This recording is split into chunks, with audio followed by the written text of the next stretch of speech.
Alors, au plaisir de lire, Véronique Timmermans publie un premier roman qui s'appelle Jeanne. J'allais dire bienvenue au salon, mais il y a un petit moment que vous y êtes. Oui. Timmermans, on se dit que c'est pas vraiment suisse comme nom.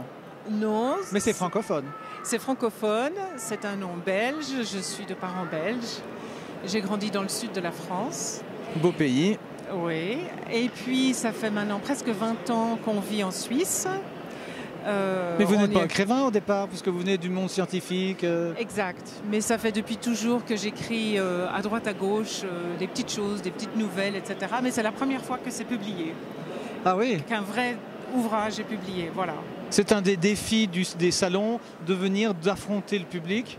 Oui. Et puis d'affronter une caméra et la télévision. Fait. Jeanne, qui est un beau prénom, c'est un prénom que nous avions dans la famille Bernard, et on pense à une Jeanne Bernard qu'on aimait beaucoup, qui habitait Marseille. Mais oui. Ah oui. De quoi s'agit-il ? C'était le prénom de ma mère.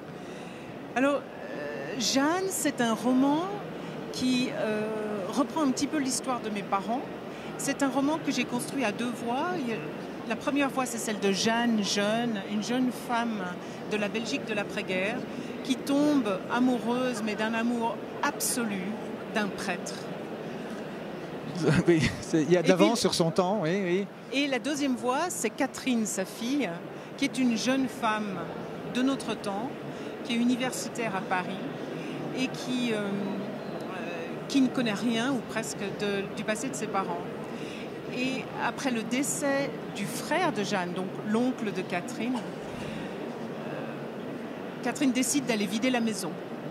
Ouh là là, c'est des choses à faire ou à ne jamais faire parce qu'elle va tomber sur des choses. Voilà. Elle va à Gand et elle entre dans cette maison et elle a un déjà-vu de quelque chose qu'elle n'a jamais vécu. Et le livre retrace sa quête pour ses racines. C'est du flashback quand elle retourne dans le passé Non, non, elle n'a pas de flashback. Non, on est au présent. Elle est en train de vider la maison de son oncle maintenant, un oncle qu'elle n'a jamais connu. Il y a de la mélancolie, de quelque chose qu'elle n'a pas vécu. Elle en veut à sa mère de ne pas lui avoir parlé de son passé. Et en même temps, il y a l'évolution, cette relation mère-fille va vivre, va s'adoucir. Elle va, comme j'ai dit, elle va partir en quête de ses racines. Entre-temps, la Jeanne vieillissante qui vit en Provence, c'est une personne qui va petit à petit perdre la mémoire. Et on voit comme sa relation avec ce passé dont elle n'a jamais parlé aussi va être affectée par le fait que sa fille est en train de le découvrir. Alors on n'en dira pas plus. Non. Ça donne envie de vous lire, Véronique. C'est Jeanne, donc Plaisir de lire, collection d'aujourd'hui, un premier roman. Et pourquoi pas sur France Loisirs, si jamais vous rentrez dans notre catalogue, on peut le souhaiter. Moi aussi, je le souhaite. Merci beaucoup. Merci.